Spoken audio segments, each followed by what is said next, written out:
Assalamu alaikum. Hi guys, this is Mama Rashid Rana and welcome back to my another video. So আজকের ব্লগটা অনেক সুখবর আছে। আর আজকের ব্লগটা হচ্ছে ভিএফএস গ্লোবালে আমাদের কেন ফিঙ্গার রেখে দিচ্ছে। সো আমরা যখন যাই ভিএফএস গ্লোবালে ফাইলগুলো সাবমিট করার জন্য, সো আমাদের কেন ফিঙ্গার রেখে দিচ্ছে সে ব্যাপারে কিছু আলোচনা করব। আর অ্যাপয়েন্টমেন্ট ডেটের কিছু আপডেট দিব। সো আজকে 28 তারিখ, সো আজকে অ্যাপয়েন্টমেন্ট ডেটের কিছু আপডেট দিব। অ্যাপয়েন্টমেন্ট ডেটের কিছু আপডেট পাইছি, সো আজকে কিছু অ্যাপয়েন্টমেন্ট ডেটের আপডেট দিব।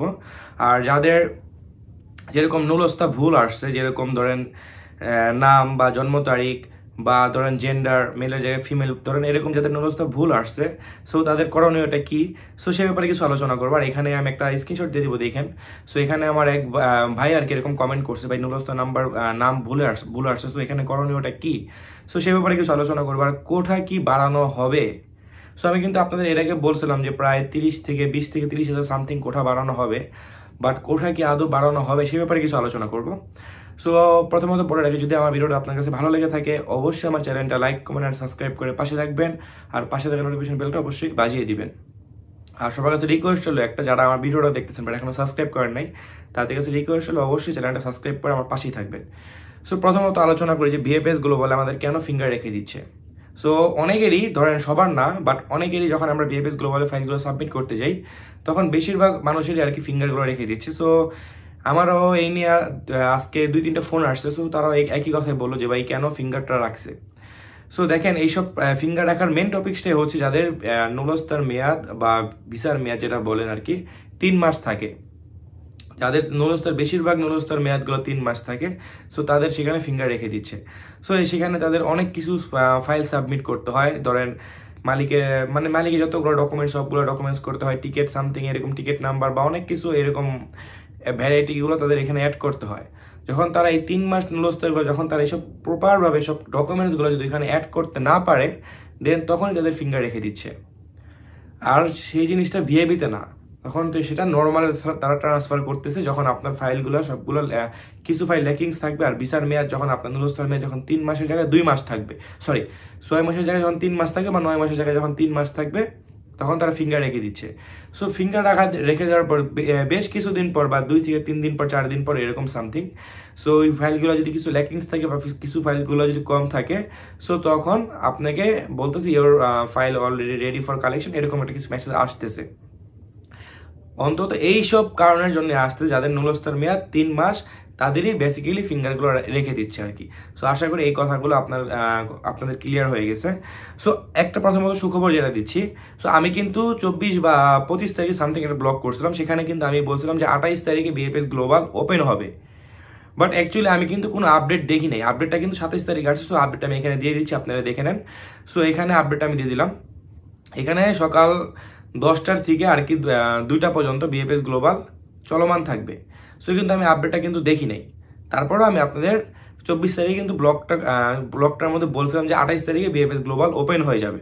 সো এখন ভিএফএস গ্লোবাল সরাসরি যেটা আপডেট দিয়ে দিছে, সো এটা হয়তো বেশি দিন থাকবে না, এই 1-2 সপ্তাহের মধ্যে, 1 সপ্তাহের মধ্যে এই সবগুলো রেগুলার হয়ে যাবে, যখন আবার সকাল 9টার থেকে বিকাল 4:30 পর্যন্ত আবার কার্যক্রম শুরু হবে।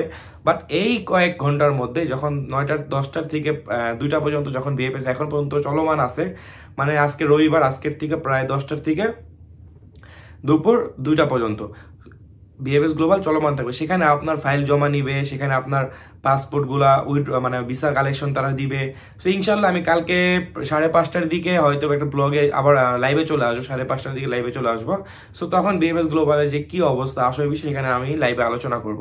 সো আমি কিন্তু আপডেটটা না দেখেই বলছিলাম যে 28 তারিখে ভিএফএস গ্লোবাল ওপেন হয়ে যাবে। সো এখন হয়তো বা যারা আমার ব্লগগুলো দেখেন বা যারা আমার কথাগুলো শুনেন, তারা হয়তো এখন হাতে নাতে প্রমাণগুলো পেয়ে গেছেন যে দেখেন আমি কোনো ধরনের ইনফরমেশন ছাড়া কোনো সময় কথা বলি না। আরেকটা কথা, আজকে লাইভে এরকম কথাবার্তা হয়েছিল গতকালকে। সো সেই লাইভে আমি কি বলছিলাম যে ভাই 28 তারিখে, যারা মে মাসে বা জুন মাসে, জুলাই মাস বলিনি, মে মাস বা জুন মাস, তারা ডিসেম্বর বা জানুয়ারির প্রথম দিকে বা ডিসেম্বরের দিকে তারা ভিসা পাবে, যারা অ্যাপয়েন্টমেন্ট পেয়ে জমা করছে ভিএফএস গ্লোবালে। সো তারা ডিসেম্বর বা জানুয়ারির প্রথম সপ্তাহ দিকে ভিসা পাবে। সো এটা অনেক ব্লগার এখন পর্যন্ত বলতেছে নাকি যে পেকের মাধ্যমে বা মালিকের কাছে মেল বা ফোন চলে গেছে। সো এইসব ভাই পুরাই আজগুবি কথাবার্তা। এখন পর্যন্ত কোনো মালিকের কাছে পেকের মাধ্যমে মেসেজ বা মেল বা ফোন কিছুই যায় নাই। আর যদিও যে থাকে এই ধরনের আপডেট আমার কাছে নাই ভাই, থাকলে অবশ্যই আমি আপনাদের সামনে আলোচনা করতাম। সো প্রথমত যে সুখবরটা আপনাদের দিয়ে দিলাম যে 28 তারিখ থেকে চলমান হবে ভিএফএস গ্লোবালে যে কার্যক্রমটা আছে সেটা চলমান হয়ে যাবে। সো যারা টেনশন করতেছেন, টেনশন করার কোনো কারণ নাই। এই কয়েক ঘন্টার মধ্যে তারা সবকিছু কাজ করবে, যখন ভিসা ডেলিভারি বা পাসপোর্ট ফাইল জমা নেওয়া তারা সবকিছু এখানে করবে। আর নেক্সট কোনো একটা আপডেট আসবে, সেখানে আবার চলমানগুলো শুরু হয়ে যাবে। সো এই আপডেটের জন্য সবাই ওয়েট করেন।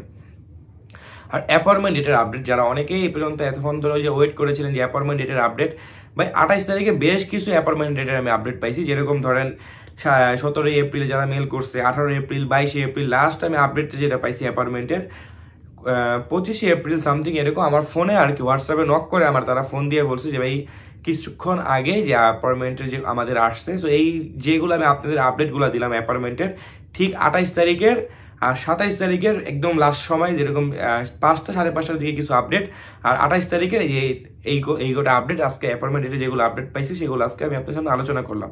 আর ইনশাল্লাহ এখন পর্যন্ত যে কার্যক্রম যেহেতু চলমান শুরু হয়ে গেছে, তো বেশি দিন ওয়েট করতে হবে না। ইনশাল্লাহ যারা মে মাসে জমা করছেন তাদেরকে আবারও বরাবরভাবে একই কথাই বলতেছি, আগস্টের প্রথম সপ্তাহ বা দ্বিতীয় সপ্তাহ যেরকম 10 থেকে 12 দিনের মধ্যে যারা মে মাসের 1-2 তারিখে যারা মেল করছেন এর মধ্যেই তারা অ্যাপয়েন্টমেন্ট ডেটগুলো পেয়ে যাবেন। তারপরে মে মাসগুলো অতিক্রম করবে, তারপরে মে মাসের পর জুন জুলাই এরকমভাবে আসবে। আর এখন একটা কথা বলি, যেটা এখানে একটা স্ক্রিনশট দিয়ে দিব, দেখেন এক ভাই কমেন্ট করে সে কমেন্টের অ্যান্সারটা দিচ্ছি আর কি। যাদের নুলস্তা বা নামে ভুল আসছে, সো তাদের এখানে করণীয়টা কি?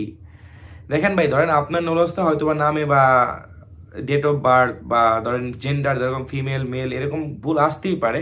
ধরেন যাদের নামে বা নুলস্তার নামে যেরকম যাদের ভুল আসছে, সো তাদের এখানে কিছুই করণীয় নেই। তারা শুধু সেই নুলস্তাটা নিয়ে পেকের মাধ্যমে যাক বা মালিক যাক বা উকিল যাক, যে কেউ যাক, ওটা ডিপেন্ড করে না, বাট মালিক গেলে ভালো।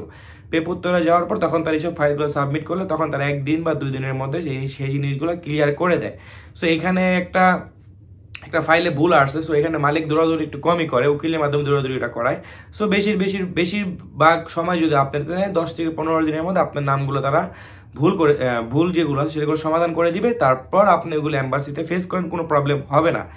আরেকটা কথা, এখানে অনেকের একজনের জেন্ডার ভুল আসছে, সো যেখানে জেন্ডারও ভুল আসছে, যেখানে ফিমেল সে মেয়ে মানুষ, তো সেখানে মেল আসছে। সো এটার জন্য করণীয় কি? এটার জন্য আপনার পেকের মাধ্যমে ভিএফএস গ্লোবাল একটা ওয়েবসাইট আছে, সেই ওয়েবসাইটে আপনার মেল করতে হবে যে আপনার জেন্ডারটা যে ভুল আসছে, সো সেই জেন্ডারটা একটা মেয়ে মানুষ আর কি, সে জমা দিয়ে আসলো, তার এরকম পরিস্থিতি, সে ভিএফএস গ্লোবালে কর্মকর্তা তাকে বলছে আপনি একটা মেল করে দেন। দেন আপনার যদি এরকম কোনো ভুল আসে, বেশি কিছু করতে পারেন। বেশিরভাগ যদি আপনারা এরকম ভুলের মধ্যে কেউ সম্মুখীন হন, নামে বা জন্ম নিবন্ধনে জন্ম তারিখে ভুল আসলে মেল টেল করতে হবে না, সেখান থেকে তারা ঠিক করে দিবে। বাট জেন্ডার যদি চেঞ্জ হয়ে যায়, ধরেন ফিমেল মেল এরকম কোনো চেঞ্জ হয়ে যায়, সো সেখানে আপনার মেল করে দিবেন একটা। আর লাস্ট একটা আলোচনা, যেটা কোঠা বাড়ানো হবে কি না। সো ভাই আমি কিন্তু এর আগে অনেক আগে ব্লগে বলছিলাম, যে প্রায় আরো 2-2.5 মাস আগে আমি ব্লগে এই কথাই বলছিলাম যে জুন বা জুলাই মাসের দিকে 20 থেকে 30,000 একটা কোঠা বাড়ানো হবে। সো বর্তমানে ভাই এই ব্যাপারে ইতালিতে কোনো ধরনের কথাবার্তা চলতেছে না যে কোঠা বাড়ানো হবে কি হবে না।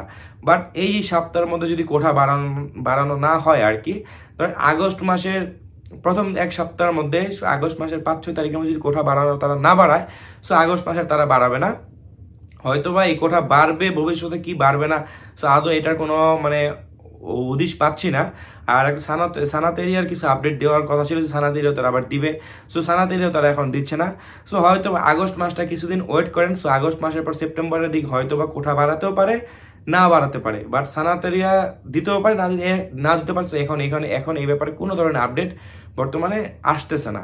সো যখন এই ধরনের কোনো আপডেট চলে আসবে অবশ্যই আমি আপনার সামনে চলে আসবো। সো আজকের ভিডিওটা এতটুকুই। যদি সবার ভালো লেগে থাকে অবশ্যই ভিডিওটা লাইক কমেন্ট সাবস্ক্রাইব করতে ভুলবেন না, আর আমার অবশ্যই সাপোর্ট করবেন। আসসালামু আলাইকুম, আল্লাহ হাফেজ।